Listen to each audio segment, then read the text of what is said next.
Hello, everybody. Hey, it's been an interesting couple of weeks since our last podcast. We had state championship basketball in Washington, then we had state championship basketball in Oregon. And why does Oregon matter? Well, they do things differently, and we're going to get into that today in our sportscast.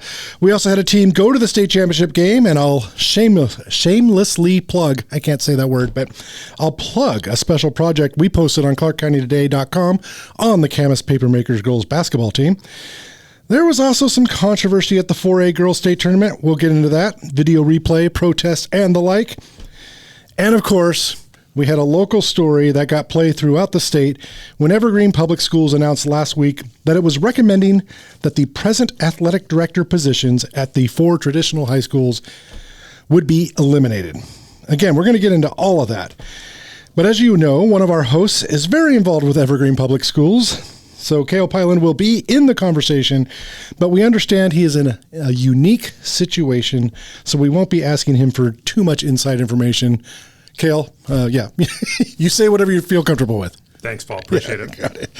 So with that, hey, this is Paul Valencia, reporter from Clark County Today, welcoming you to our latest podcast with our local sports administrators, Tony Liberatore of Vancouver Public Schools and Cale Piland of Evergreen Public Schools. I didn't say anyway. I said it differently this time. I had a reason why. Because you are, never mind. I was going to say the athletic, never mind. We are recording this on March 15th, so a day after the school board met. So I say, hey, we just yank the Band-Aid off right away and we just get into athletic director positions. So the AD positions, as we know them today, are set to be eliminated from Evergreen, Heritage, Mountain View, and Union. And before I get Tony and Cale's reaction, let me be the first to say that we all feel for the 150 or so, maybe a few more people, whose jobs/positions are about to be cut. 140 full-time equivalent positions, including teachers and librarians. In no way do we think ADs are more important than teachers and librarians or whatever. Everyone plays a role in the school ecosystem, if you will. But this is mostly a sports show, so we will be discussing the sports aspect of the proposed cuts. Also, it has to be said, there will be sports at Evergreen Schools next year. It's just going to be under a different system. There will be ADs, or at least likely associate principals who get the added responsibilities of ADs. And then I wanted to give credit to Eli Sports Network. They did a follow-up to our story and tried to detail some of the duties of an AD. Tony and Cale, we'll get into the who's and whys and whats of the decisions, but tell me, you guys used to be high school athletic directors. What are some of the duties? I read that list from Eli Sports a couple of times. I think the big thing that they didn't have on there is, in Vancouver, it's a good system. It's just time consuming that we have to also formally evaluate all the head coaches and their staffs. So that's just something, without getting too deep into the weeds with that, that's, depending on the program, and, you add 21 head coaches for 21 different sports, and, it could be another 80 to 100 people that the AD is needing to do formal evaluations of. Right. And this is Tony speaking. He used to be at Columbia River doing that. A great sports high school. So again, it's just, one thing that I was going to add, and, I'm kind of dovetailing back to what you were saying. I did the AD associate role. And one thing I know Cale will be thinking of is it's really important that the building principal work with the associate and the AD, or how they're going to work those AD roles, because it's not a straight, as presently constituted, just to come in and say, I'm going to be associate principal and AD. There are things that have to be balanced between the two positions. Right. And luckily, and I'll just give you a couple examples. When I first started at River, my boss specifically said, and I knew that there were commissioners of sports for ADs, so I was only in a 5-team league initially, and then a 4-team league. And so those commissioner responsibilities, you took on more, right? Right. And my boss at River said, you can't be golf commissioner. You're gone too much out of the building. Like, he knew that. So work with your league president. I don't care that you're a commissioner. You have to share those responsibilities. So it's just those types of things, right? And so last night I did listen to a lot of the board meeting, and people talked about that, just being very aware of what the associate principal is going to do as associate, and what's the associate principal going to do as AD. Because Vancouver right now, we have kind of a hybrid. We have 2 schools that still have the associate/AD, and we have our district and the executive director over those schools allowed the principal to use some building funds, just discretionary funds, to earmark. I'm going to use my associates in one role. I'm still going to hire an AD. Gotcha. Kind of like the Evergreen. Not an Evergreen model, but also not an Evergreen model. We don't need to get into that. Yep. Cale, what are your thoughts on just what an AD does? You were an AD for years. Yeah, I mean the list. I mean the Eli Sports article was great. The list is extensive. We've created it's a 10-page document, and it's 8-point font, and it's a month-by-month list of what the AD needs to be doing that month, just for that month, to make sure. Because there's 2 sides to the AD job. One of them is just the practical day-to-day stuff that you have to do. Your schedules have to be filled, refs have to be there, transportation, all of that's the mechanisms that have to be put in place to run. And that is, as Tony could speak to too, I mean, that is incredibly time consuming. It just takes up so much of your day. So we have that. And that's, like I said, that's kind of the mechanical part of the job. The other part of the job that, in my mind, moves from being just kind of an average AD to the great ADs, that the people that really do perform the job at a high level, is you need to be conscious of building culture within your programs. There is nothing, I'm not saying it's more important, but there's nothing that we do that's more forward-facing as a school district than high school athletics. Nothing engages our community in the same way. So you have to be very intentional about how you're building that culture, how you're connecting to your community, but then how you are building that culture within your building. Because your student athletes, they will be, while they might not be necessarily leaders intentionally on your campus, they're going to be very visible members of your student body. And so if you are intentionally working with your coaches and your student athletes to create a culture of what is going to be acceptable and not acceptable when you are a student athlete with us, that will make your overall school culture way better. So if your student athletes are doing the right things in the halls, they're doing the right things in the lunchroom, they're doing the right things in the classroom, well, then it's kind of like when you're coaching and you have it's always said, if your best player is your hardest worker, well, you're going to have a great season because there's no excuse not to work hard. Well, if your student athletes are carrying themselves on campus in the right ways that and are positive additions to your overall school culture, well, it makes things so much easier. And it's likewise, if that's not the case, if your student athletes are your worst behaviors on campus and they're not respectful to what's going on, it can turn your culture in a hurry the other way. Right. So, an AD has to be and the AD can't do it by themselves, but the AD has to you have to have some non-negotiables with your coaches across all sports that we are going to really demand and require that our students behave in a certain way. And they're not always going to, because they're kids, but that this is the standard we're going to hold you to. And there are repercussions if you don't, because playing high school athletics is not a right, it's a privilege.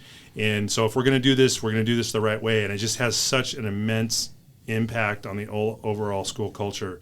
And the AD is really responsible for that. Right. Now I'm going to get into that. There'll be a little bit later on some of my opinions that the associate principals who take over the AD duties, if that's what happens at Evergreen, some of them will do that, but they also have a lot more on their plate. But yeah, that Eli Sport, they schedule games, organize workers at home games, set up fields, they help with security. They're responsible for the hiring coaches, as Tony said. They go through the background checks of the assistant coaches. I mean, they got to understand the protocols for all the different sports, safety precautions for the different sports, CPR, all that stuff. Every coach every sport has a little bit different safety thing, and they have to know them all. And they have to keep track of every athlete who is playing on a team to ensure eligibility. Make sure all the insurance is done. Them and their AD and their staff are figuring all that out. I mean, if an athlete gets hurt and doesn't have insurance, Cale, Tony, that can have a big effect on a school and a district. It can't happen. That's right. But scary to think. But about. there has to be an adult in charge of doing that. Absolutely. And to me, it's better to have someone who is in charge who also wants to actually be there. And that's what these ADs at Evergreen Schools are. So, that's a long thing. So, they're important. But so here's just my opinion. It is my belief, and Cale might be able to bring in or might not, because I know the details are coming later, but it is my belief that associate principals will be taking over these duties, and the details will emerge later. But I'm here to tell you that, in this case, that is the norm around Washington. A lot of school districts do that. Mm-hmm. But I'm here to tell you that the norm is not necessarily the correct way. I think Evergreen Schools has been doing this for a couple of decades now.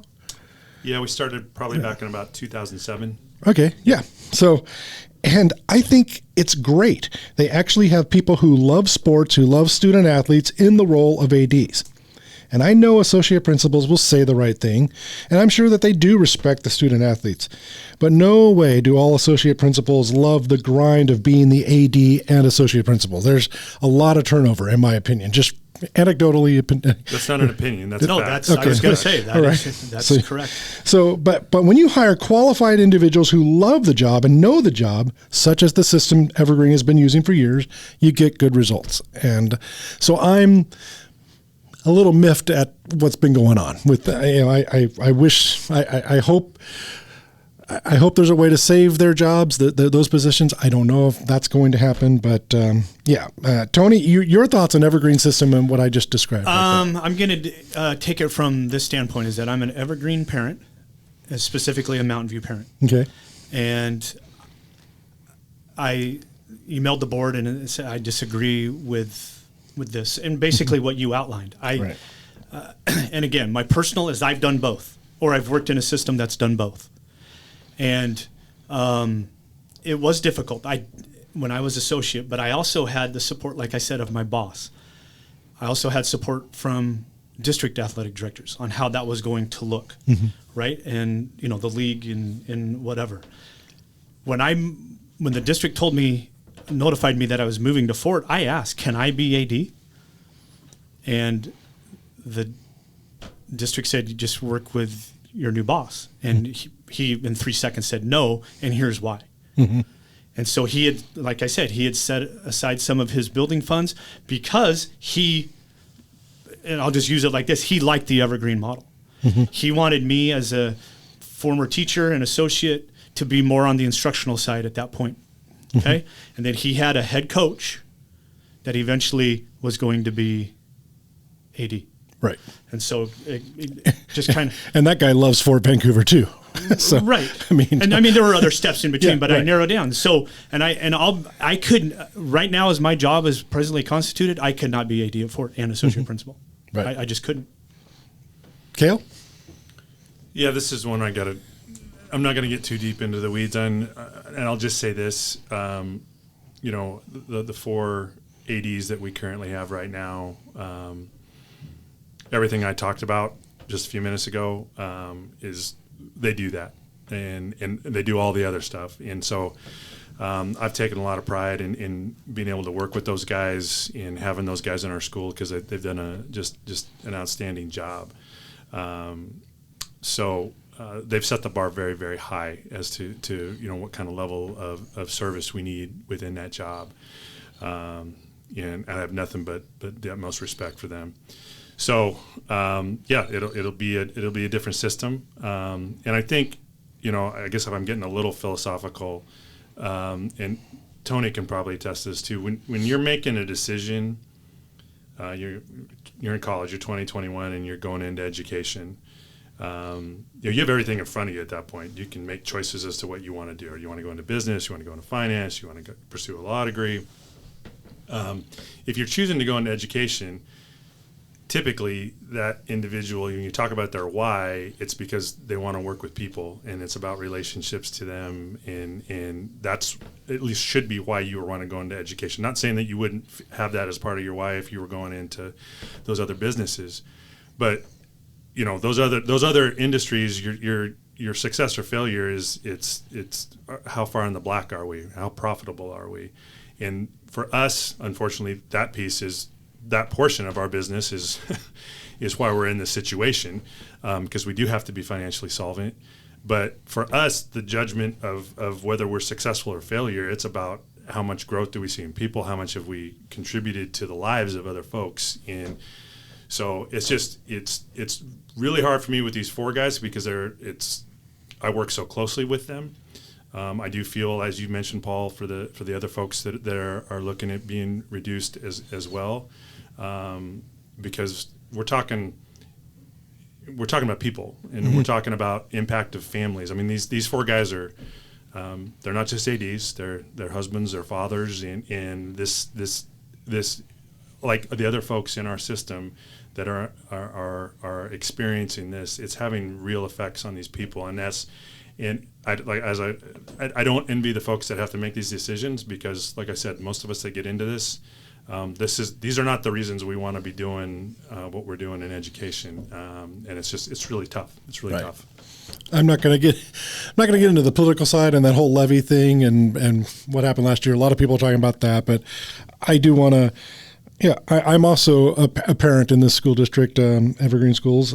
My daughter goes to Evergreen High School, and I could actually tell a personal story of all 4 of these athletic directors, and I love and respect all of them and for what they're doing. But I have to say something about Christian Swain of Evergreen, just because the man did everything you're talking about as far as culture. He's trying to build up that culture at Evergreen. He's in the hallways. He's talking to his athletes. Every day he's just being a positive influence.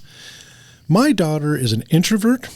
She loves working with the theater. She is not into high school sports at all. She likes going to pro sports with me and Mom and all that stuff. We travel and do all that. But as far as high school sports, she's not an athlete, and she's not even someone who goes to games very often or at all. She brings nothing to the table to Christian Swain, and that's not a rip on either one of them. Sure. No, they have just different worlds. Christian Swain has told my daughter several times, you ever need anything, you come into my office. You need 5 minutes of break, come into my office, because it can be overwhelming for my daughter at times at school.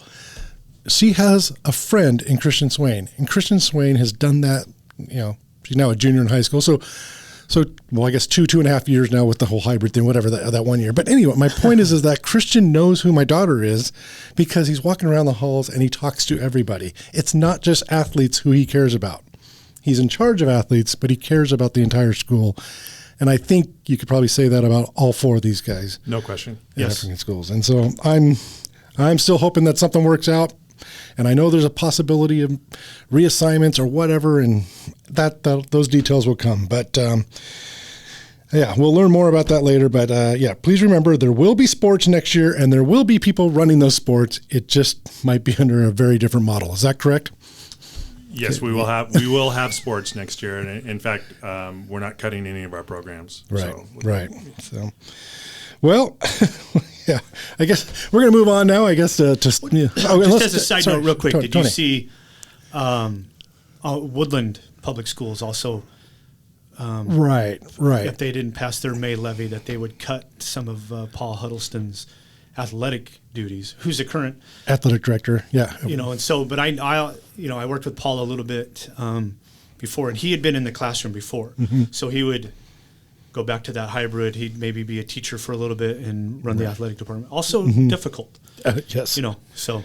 Yeah, it's happening all over. I meant to stay away from the politics, but I am going to say one thing is that one though at Woodland, that's if the levy or whatever they're voting on doesn't, it's a levy. It's a levy. It's mid-May, I think. If it fails, then this might happen. Yes. And they also said they would, what Cale was saying, they're going to have sport. They would cut. I think the article said C teams. Right. So even JV teams, I think too, didn't it? Or it said anything? I thought it said anything below JV. I thought it said. Okay, got it. Maybe. And then transportation, which is already an issue for a lot of schools. Cale, don't look at me on this one. I'm just looking at Tony and talking to Tony. You're not even in the room, Cale, but But the difference there is that Woodland is saying if the levy doesn't fit, it doesn't fit. In this case, they actually told us last year, as parents of Evergreen parents, they told us last year, if the levy fails, these jobs will be gone. But if the levy passes, these jobs will be saved. And here we are a year later, and the jobs are not saved. So I'm a little miffed about that. But I brought that up in my letter. I do not want to bring that up with Cale. Sorry. I brought that up in my letter. As a citizen of the district, I said, hey, when I voted yes twice. Right. You guys said these jobs would be protected. What I told the board is that I'm worried about, because I'm going to support public schools, right? Right. And I believe they're doing it. It's like Cale said, this is the bad part. They want to lessen the impact on kids. I get that. But Cale's also right, and this will sound flippant, and I don't want it to. We're not getting 4,500 people at our open house in September. Mm-hmm. You are getting 4,500 people at a Union Camas football game, at a Mountain View Union football game, right? And those are so as an AD, I learned, or even as a coach, we have to do a better job with the culture. It's not extracurricular, it's co-curricular. Mm-hmm. This is sometimes what keeps kids at school. Absolutely. Right? And, and I know you mentioned Swain. Obviously, I worked with Swain at River. I worked with Adam on multiple occasions, both as a 3A AD and then as a 2 AD. And, I don't know Jason that well or Jamal, but, I mean, they do the work, right? Mm-hmm. And, and Jamal was up front saying, like, this was my dream job. Yep. Right? And so, yeah, those are that personal side, and that's his dream job lasted 7 months or whatever it is. Right. Yep. And I hope that he lands on his feet. Sounds like he will. There's some people I work with daily, and they say he's a great person. He'll land on his feet. Yep. So. Yep. All right, let's get to state basketball, though, and we'll talk about a championship, almost a championship moment, a championship character moment. Camas girls basketball team made it to the finals. They fell a win short of the title, but they still finished with the program best second place trophy. And I think I know they were the best Clark County team this year in all the classifications and boys and girls. And your thoughts, Cale, on Camas basketball and just what you saw from them? One of the most talented, well-coached teams I think we've ever seen in Clark County. And it just kind of goes to show you it is hard to win a state championship. You might be the best team, and it doesn't mean you still have the breaks got to go your way. And right. Really impressive that because it looked like the breaks weren't going to go their way when they had to play Woodinville so early. Yeah. But it's tough. But shouldn't take anything away from those kids or that coaching staff at all. I mean, just an impressive team to watch. Right. Tony? And I didn't see them play this year, but I followed them a lot, and I know a couple of the coaches, and just the info I got from them, I would just say to what Cale said, ditto. They'll be back. Absolutely. And, and I know there's always that initial disappointment of, gosh, we got so close, but they'll, that's an unbelievable season. Yep. And they'll be back. So one senior on the team who blew out her knee in the I think the bi-district tournament, so she didn't play at all in the state tournament. And she was a reserve who played a lot because they had a lot of games in the regular season where they won handily, but she was not so-called the main rotation. I wouldn't say. I shouldn't say that. She was. But my point is they've got 7 in the main rotation and they're all back next year. Yeah. So we're going to hear a lot from Camas basketball in the next few years. So and then now for my plug. If you want a behind the scenes view of the Camas girls basketball team at state, you can do a search for Camas basketball in the Dome. We posted that story last week on ClarkCountyToday.com. It's a 23-minute video with interviews and extra coverage from the Camas girls basketball team. I was allowed extra access, including team room speeches before and after games, even after the loss. We're pretty proud of the product. Hope you check it out. Cale, Tony, you guys used to be on coaching staffs. Would you have liked a nosy journalist like me to be around you at all times pretty much for 3 days straight? No. I was going to say no, but I would make some amendments for you, Paul. Oh, thank you. Obviously, I would have trusted you, Paul. Yeah. So when I watched it, I kept thinking, I watch Hard Knocks. I'm sure you guys. I was going to say it has a little bit of that, yeah. And so I was reminded of the season that they did with Cincinnati, and Joey Porter was playing for Cincinnati, which was weird enough, him in a Cincinnati uniform. But right. But he wouldn't, like, when they brought the camera into the locker room and whatnot, he just kept turning his back to them. He's like, "You don't belong in here. You don't belong in here." Mm-hmm. And it was very well done, and those kids have a lot to be proud of. And it was evident why they're tight as a unit. But as I was watching it, because I kind of felt like, I don't belong in here. Right. This locker room is a sacred place. So it was well done. It was just I kind of got a little that coach came out. Yeah, right? it was like no, I'm not supposed to be in here listening to Scott talk to them, but which he was awesome. And I really appreciated his interview with you after the title game, which I've done that with you after I've lost a state title game. Yes. And it's one of the most difficult interview processes to go through, and he handled himself great. In that same building. In that same building. Yes, it was. I didn't even think of that. Right. And in that hallway, you can't really tell, but the locker rooms, going to the locker rooms, it's so dark and dreary at the Dome, and especially if you've lost, it just feels like you might be inside away from the elements, but it just feels like a black cloud is over you. Yes. And we actually got a photo. It's in my video, because I took video of the girls going into that area, and there's a great photo by Heather Tien on our site that shows them doing that. They're walking, they got their arms around each other, but it's just a gloomy, doomy place when you've lost. So, Tony, what do you? Yeah, as a former coach, what would you think if someone was? Again, this is, I guess, the podcast where I'll agree with Cale. I mean, it was adding, and I understand the journalist part, but adding somebody like that, it's not, to me, it's not authentic. Mm-hmm. Okay, and that's what I think what Cale was getting at. It's kind of a different setting, and at least the coaches that I worked with, I know they would have said stuff differently. Okay. They just would have. Sure. So I don't know if Scott said anything different. The rule was in the locker area, the locker team room or whatever. The rule was I didn't speak, and I did not interview anyone in that spot. So that also was for the rules for the other journalists, because other journalists probably didn't like seeing me go in there either. Right. So I promised them that I will not interview anyone in there, and I will not keep anyone in there any longer than they normally would have. Because when they come out, that's when you get interviewed by the Did somebody journalist. actually question you on that, or were you just trying to be I was preemptive with professional? I was preemptive with our friends across the way in Clark County here. But that makes sense. There were a couple journalists up there that I told them, don't worry, I'm not interviewing anybody before you have a chance to. It got a little weird after the state championship game, but that was also because all of us journalists, we're all adults, and we also understand that the athletes themselves are dealing with something terrible. They just lost. So some of the journalists wanted to give a little bit more time. Right. And I get that. And obviously I didn't give any time, but I didn't do any interviews in locker, but I was right there with them. And so it was a little awkward because, in that regard, but I think it's a 32 or 33 second clip of them in the team room after that loss.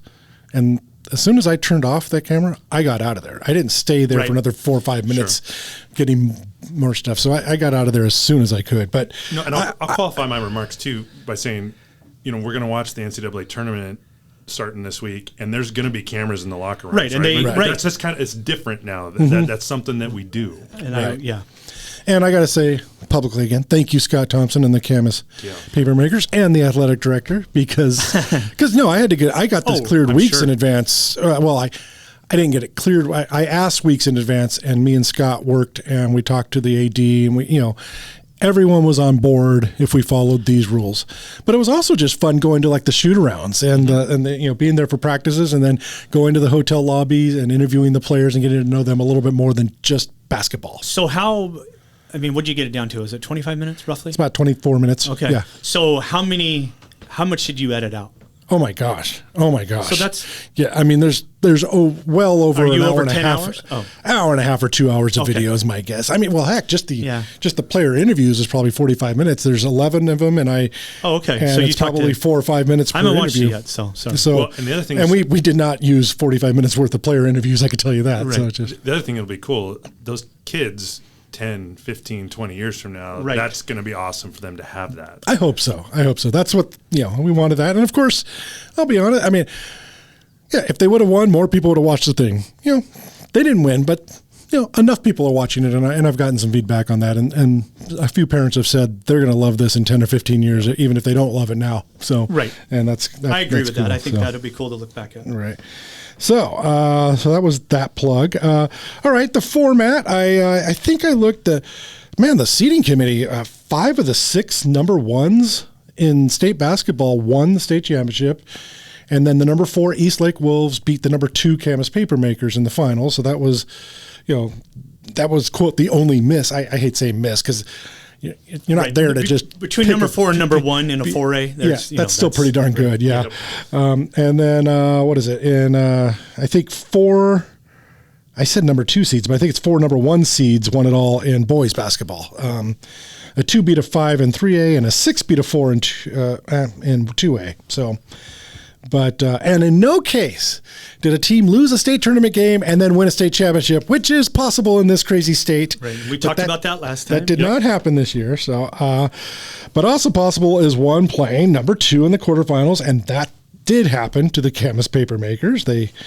That is impossible in Oregon. So some of you may know, but I get to help out with my colleagues in Oregon. I help cover the Oregon tournament, the 6A at Child Center, and it's fun to see the differences in different weeks. So in Oregon, only the final Elite 8 make it to the final destination, and they do 32 teams make the state. So it's 32, and they seed them all. So it's 32 versus 1, 31 versus 2, and they're played at the home sites of the better seeds. Now, we know what that means. We know 1 is going to crush 32 and 2 is going to crush 31. There are no upsets there. There just aren't. But after that, who knows what'll happen. But what it means is that if you win 2 games at those home sites, the round of 32 and then the Sweet 16, then you go to the Child Center, or in this case, in 6A, you go to the Child Center in Portland, and you're seated where you are, where you've been at the beginning. So you will never, if you are number 1, you're not facing number 2 until you get to the finals. Right. Or unless you both lose and you're in the consolation. And so you got that. And I'm wondering, I know that things are going to change in Washington. They have to. The Tacoma Dome's getting really expensive. I'm not saying for sure we are leaving the Tacoma Dome, but I know there's going to be a lot of options out there. What do you guys want to do in the future? Cale? I don't know. I'd like to see something. There was some talk before COVID, because we were having the same conversation about needing to look at doing something different, about doing Final Fours, but doing Final Fours with multiple classifications, right? So you put in 3, maybe 4 classifications, Final Fours in the same facility, which I see the positive side to that is, just Joe Fan who wants to show up. I mean, you show up and you're watching the best teams. You're watching 4 semifinals or 8. How many ever classifications we put there? All you're watching is semifinals and finals. So that's great. I don't know if that's great for kids and the experience, that say the Camas boys got to have, or the Union boys got to have going on playing in this Tacoma Dome, even though they didn't get a chance to play for a state championship. So I don't know. I think we got to, if we're not going to go back to the 16-team tournament, I think we've got to think outside the box with what we're going to do. And I don't know what that answer is. Well, yeah, I'm not a big fan of the round of 12 games because, technically, yeah, they did go. Union and Camas did get there. Yep. And if they won, they would have been in the Elite 8 and could have won a state title. But, nobody, they didn't. But, Tony? Well, if only the tournament was the determining factor, I just do the old 16. Mm-hmm. But I think right now the WIA and the WIA districts are making the best of all the factors. Mm-hmm. I like, and I mentioned this last time, I like the regional aspect of it and being able to get some local teams home games that way. Mm-hmm. We mentioned that Camas played 3 weeks ago on a Friday night or Saturday night out of Battleground, both boys and girls. Right. Packed gym. Right? Yeah. And that's what I like that aspect of it. But again, if there's no money factors or anything like that, I want the 16-team tournament. I want a consolation bracket that starts at 10 a.m. on Thursday morning, and I want all those games and all that. Well, but unfortunately, the money is a big factor. It and is. Remember, the Tacoma Dome is raised, according to Mick, they raised the prices again on them $40,000 this year. It's weird to me that those venues keep doing that. Right. And I know, we've talked about this before and just but the venue piece, I saw some tweets going around a couple weeks ago. Somebody was talking about first WIA basketball and the Tacoma Dome, and then they started talking about football, which is another issue with championship sites. But somebody said, how come Husky Stadium, they host 7 games in September and October? It is empty most of the year. Right. And I don't know the logistics of what WIA has asked or what UW is offering, but there seems to be, at least there's good venues that are open is what I'm getting at, or at least seem like they're open. And Cale might know more because... Yeah, I think the challenge is, so those venues, whether we're talking, Safeco Field or not Safeco, what are we calling it now? T-Mobile. T-Mobile, with the pink sign. Yeah, that's great. He's not a T-Mobile customer. And no, I'm not. Guess we're not getting them sponsored by T-Mobile. Or Hello, Verizon. Or Husky Stadium or whatever.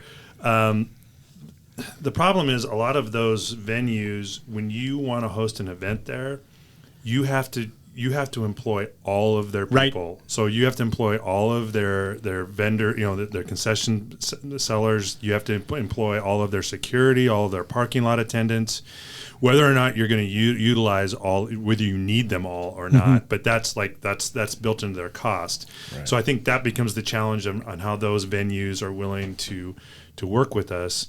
I think the piece about Tacoma and the Tacoma Dome specifically does not make sense to me, is why the city of Tacoma doesn't jump on this, because we're filling hotel rooms, we're filling their restaurants. And I agree with that. And so it's having a very positive effect on your economy when you bring the state basketball tournament or the state wrestling tournament there. I've heard rumors that Yakima...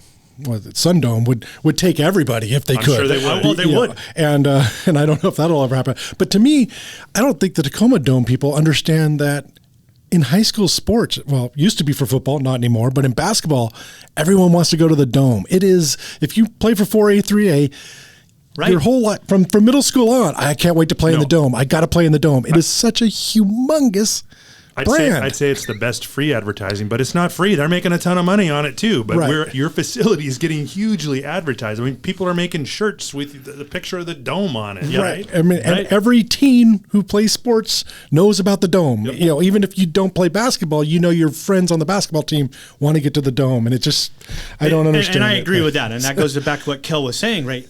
And I understand. Okay, UW parking lot, UW concessions, okay, but part of me also wants to say, like, UW, it's high school sports. It's like, this is, like, you're a public facility, right? And people would say, well, not really because this, but you know what? It's a public facility, right? And so I'm not saying UW, either HECED or Husky Stadium is the best place, but there's venues that I wish they would work better with the WIA. That'd be cool. So, hey, we're going long, but I don't care. We're having a blast. These things go quick. They seem to go quick for us. But hey, one more thing on a couple more things on high school basketball, if we still have time. So Eastlake, they took advantage of a controversial call in girls basketball, and they went on and beat the Camas Papermakers, and they earned that victory. Nothing fluky about the win in the championship game. I can have the opinion that Camas is the best basketball team in the state, but on that night, they weren't. Eastlake beat them. There was nothing controversial, nothing fluky. However, 2 days earlier, Eastlake made a near half-court shot to beat Bellarmine Prep in the quarterfinals. It appears to me that the shot was not out of the shooter's hands before the sound of the horn. Making it worse, I do not believe the game clock started when it should have, which would have made it a lot easier for the officials to rule no basket. Well, guess what? The officials ruled basket was good. A couple things from this. One, and our friends from Scorebook Live asked this question on social media: should video review be allowed for such plays at the state tournament? And two, the next day, Bellarmine Prep players protested silently during introductions for their consolation game. This protest was planned and apparently okayed by school administrators because a school administrator was quoted in the News Tribune. So, questions for Cale and Tony. Video review. You like that idea for state tournament games? This is going to be the same as whether we would let you in the locker room, Paul. Imagine, no. That's Cale speaking. He's saying no. Yeah, and I just, it freaks me out at the high school level. Like, who's running it? And, Do we have the technology to pull it off? there's just a ton. That stuff's expensive. Yes. Like on the NBA side or NCAA side, and that's just... Nah. My issue, it's a clean sweep. I'm not for it either. No. And my issue is that, even if you had cameras at the state tournament, you don't have cameras like that everywhere else. So the whole regular season and even the by-district or the district tournaments, and then maybe even regional sites, it's not fair if it's only just the last week of the season. You know, it's just, and these are officials, making a tough call. And so then... did you want to add to that, Tony? Yeah, no, because and I just think back to the joke, especially on Twitter, is the Pac-12 After Dark and Pac-12 officials, right? Yes. Those are trained officials, and how many times do they get it wrong? No question. Right. No right? question. And that's just what are we doing? I don't want that to come up in that would just, I would hate to be the WIA person in charge of that. I was in the building, that day, and it was just a buzz with the media and the crowd of what happened and all that stuff. And everyone's trying to slow down the video they have on their own phones and figure this out. Here's the thing. I have no problem with the officials missing a bang. Was the ball out of her fingers or not before she shot it? That happens all the time, and you're not even always right. Now, because we watch the NBA and college basketball, they do have video review to go to. What I really, really, really believe the clock did not start on time. There's no way you can catch a rebound, throw it to half court, and then shoot it in 1.4 seconds. So I think the officials could have come together and maybe said, hey, guys, I don't think that's even possible. I think because we've all seen, and it happened in this tournament, where an official stops play and goes, hey, the clock didn't start, and they just guess there's been 6 seconds, shot clock or even game clock. So we know officials can get together and say, hey, that clock's not right. Let's make it 7:54 instead of 8 minutes because the clock didn't start for 6 seconds. So they could have possibly done that, but they didn't, and it's just a bad call. So then the next day, there was a protest on the court, on the Tacoma Dome. I'll give my opinion first so you guys aren't out there. I don't know what your thoughts are on it, but I don't like it. I'm sick. I'm just tired of a victim mentality. Like they did this on purpose. And what did Bellarmine Prep want to do? Did they want the WI to change their own rules in the middle of the tournament and say, okay, we will go to video review? So I just did not like the protest. I thought it showed up the WIA and the officials, and they have a tough enough job. Cale? So I agree with you 100%, Paul. And here's my biggest issue with it is, so if it's true that school administrators allowed that to happen, what are we teaching kids? I mean, it's you lost, and it was unfair, but we're going to be about moving forward and dealing with this in a positive fashion. We're not going to protest against high school officials. To me, it just I don't know. To be honest with you, I found it disgusting. Mm-hmm. Kel mentioned Tony? culture earlier, and I agree with Kel. This is something that I wouldn't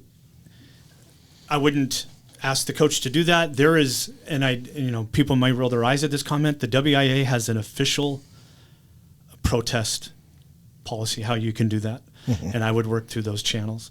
In a way, I think Kel mentioned it's kind of shown up the officials, but I would also want the kids to respect the tournament, to respect the opponents there, and not to, and again, it was bang, like you said, it was all over social media, and I know it was in the papers, and I still can't tell. So that was going to be it. But if one of your ADs, Cale, had done that, you can't see it on the podcast, but there was an eye roll. There was an eye roll, Tony. So, Cale? The beauty about high school athletics, we're about education-based athletics. And in my mind, that is not educating our young people and how to deal with adversity. And no, we would not have handled that situation that way. Got it. And then to go back to Kel, let's say hypothetically, one of when I was AD, one of my coaches did it without, just saying it's a split-second decision or whatever. I'm going to beg for forgiveness instead of ask for permission, one of those types of things. But to Cale's point, then we would do the education later. And, but I wouldn't want the school, whoever I worked for, I've loved every school that I've worked at, and I wouldn't want the school represented like that. Absolutely. And it's just, yeah, in the long run, weird. That's not. Yeah, and again, I'm guessing B Prep did do the official protest style, Sure. but again, it's just a 50-50 call. It wasn't a interpretation of a rule. It was we called the basket good. So bang bang. And what I loved also in this, I'm not going to name the coaches I talked to, but there were some coaches who understood the protest and who were and one said this wasn't a block charge call with 5 minutes to go in the game. This was the last. It was play the of the actual game. last play of the and game, it is right. something that you can look at on video. And I said, yeah, but you can't change the rules anyway. But it was fascinating to hear that there were people who understood how. And by the way, I understand how upset you'd be if you were a player and you lost because of that. Absolutely, we all agree on that. What player, coach, fan? Yes, I get it. But the next day, having a protest and not going out when you're introduced is just so we can show that the world we've been victimized. I just didn't like that. I think that's a good qualifier, Paul. But I think again, the life lesson is it's the sportsmanship around it. It's right. the respect the game around it. And again, people listening to this may eye roll, and the refs are horrible. But like you said, what's the WIA going to do? Right. For this time, let's look at somebody's iPhone. Right? What? Okay. Exactly. All right, you're right. Let's see your mom's iPhone. See how that worked out. Oh gosh. Well, that was a lot of stuff going on. I don't know if we want to even get into. Did you guys follow the World Cup? Is it called the World Cup of? Oh no, it's not the World Baseball Classic. World Baseball Classic. Yes, okay. I follow. Yeah, yes. You do follow it. So yes. I was right when I teased you. I teased these guys in an email. I was like, I think Tony would be the only one in the world who's following this. Not the only one in the world. Come on. Yeah, I know. But I just can't get into it because the player. It's like. It just doesn't seem like it's fun, and I want quote unquote real baseball as early as possible. Oh, and that's what we get. That's a great answer. That's what we get. That's a great answer. I follow it. I give it a cursory watch, and the only thing I'll say about it right now, when they get into kind of the finals round, sure. then it gets really intense. That changes a little bit. But my observation so far is, one, I'm really glad there's no Mariner pitchers throwing. Right. Brashes? Well, I mean, it's starters, I guess starters, is what okay. I'm looking right. at. Yeah, because they're not ready to throw that intensity level yet. And two, Great Britain has the worst uniforms ever. I love Twitter about that. That was such a great 2 days worth of great uniform threads. Exactly. From the serious to the sacrilegious, so it was good. That's awesome. Yes. Well, anything else you got, Tony? Cale? I'm good. No. All right. Well, appreciate it. This was a interesting one, and I guess we can kind of wrap up and say to all the people that throughout the county whose jobs are kind of on the line with levies or school board decisions or superintendent decisions, whatever it's called, we're thinking of all of you. And just want to say until next time, Cale, Tony, and I say thank you for listening.